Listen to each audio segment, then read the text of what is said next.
அமெரிக்காவில் விதவை தாய் 2 பிள்ளைகள். அடுத்த நேரத்திற்கு பிள்ளைகளுக்கு நல்ல உணவு கொடுக்க இல்லாத ஒரு தாய். அன்னைக்கு அந்த அமெரிக்காவில் தேங்க்ஸ் கிவிங் டே என்று ஒரு நாள் நடந்ததாம். அப்போ அன்னைக்கு டர்க்கி என்று சொல்லுவார்கள், ஒரு வான்கோழி.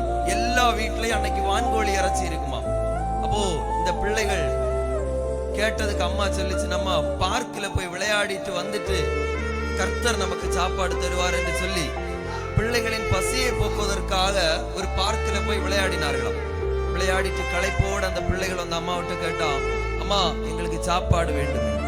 உடைந்த உள்ளத்தோடு அவங்க இருந்த வீட்டுக்கு அருகாமையில வந்த போது ஒரு அம்மா, ஒரு வயதான முதிய அம்மா வந்து இந்த பிள்ளையுடைய பெயர்களை சொல்லுகிறார்களாம். இந்த அம்மாவுடைய பெயர்களை சொல்லி, என்னுடைய வீட்டுக்கு கடந்து வா, உனக்கு நான் சாப்பாடு தருகிறேன்.